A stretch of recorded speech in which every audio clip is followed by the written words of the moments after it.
Ladies and gentlemen, boys and girls, I feel a bit strange in this strange light that I've got here for you guys in this strange setting. Middle of the French Open tennis going on right now. That's why I've got my tennis clothes on, yippee skippy, and I'm missing the 5th set of the semifinals right now, so I'm kind of going nuts. But I wanted to share with you a few poems from the brand new, released today issue of cc&d magazine. It is the 29-year anniversary issue, and it's got Wrigley Field, the Ivy Wall, on the cover. It is volume 322, so that might as well be on the wall. It's called Eye to Eye, and it was just released today, and I thought I'd share with you 2 poems from the book. This first one is titled Before Taking Over the Controls. One of the times I went to DC, I was taking a friend there to see the town because this 5'6" woman was about to go into surgery to remove a cyst on one of her ovaries, the size of a softball. Well,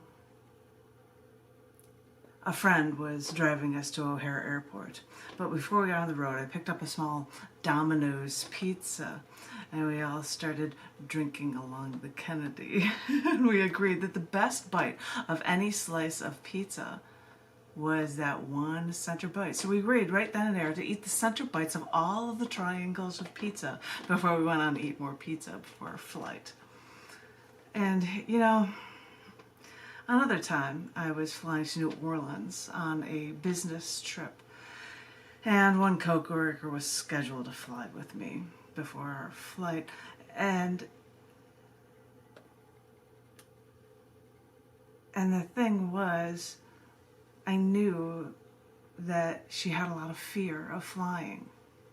She was a cute as button girl from Kentucky, and she was a riot to hang around with, and she was deathly afraid of flying. And I knew her fear, so I brought, back before 9/11, when you could bring water or soda into an airport with no problem, I brought a 32-ounce plastic cup from a fast food joint filled with hot chocolate and peppermint schnapps. She said she was afraid, so I told her to enjoy some drink before we got on the plane. And she ordered beers on the plane, and as I knew that we were landing, I started telling her jokes and keeping her enthralled until I finally told her that we had landed and she had made it and everything was okay. I'm used to flying in airplanes for big events, even if the events are actually flying an airplane right before New Year's in Southwest Florida, getting trained, photographing the view from the clouds before taking over the controls, or going up in a plane in Longmont, Colorado with no side door and a parachute strapped to my back until someone tells you, okay, we're up 12,500 feet now, it's time to start moving. And you waddle over to the open door, hold on for the fast-moving airplane for a second, for dear life, and then let go. I've flown for family, flown to marry people in a wedding, flown for vacations, flown for my mother's cremation.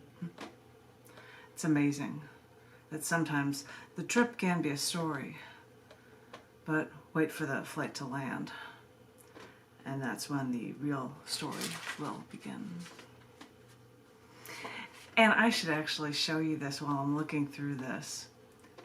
This is a performance art section of cc&d magazine, and there are images. They're hard to see in here, but here's 2 of them. And here's a third, because they were shots that were taken during the live performance art, because this is the performance art section, and these are a couple of pieces that I'm sharing with you that were in performance art shows. One more poem I was going to share with you for this reading. It is titled, Have you ever had? Have you ever had?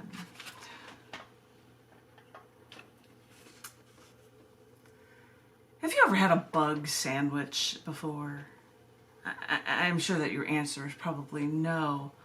even though there have probably been a few bugs in your fast food sandwich you bought, but don't think about that. I know when you're in the military you have to be prepared for doing things like eating bugs, but that doesn't mean anyone wants to eat a bug sandwich. But one year on Christmas, a friend of mine gave me a bug sandwich because she thought I had quote-unquote everything, but I probably didn't have a bug sandwich. And it technically wasn't a real sandwich. It had 3 plastic bugs inside, plastic or rubber slices of bread. I kept the bug sandwich on top of my fridge for a few years, but after that rubbery plastic bread fell apart, I put 2 of those plastic bugs, well, maybe 3, at the bottom of my fish tank.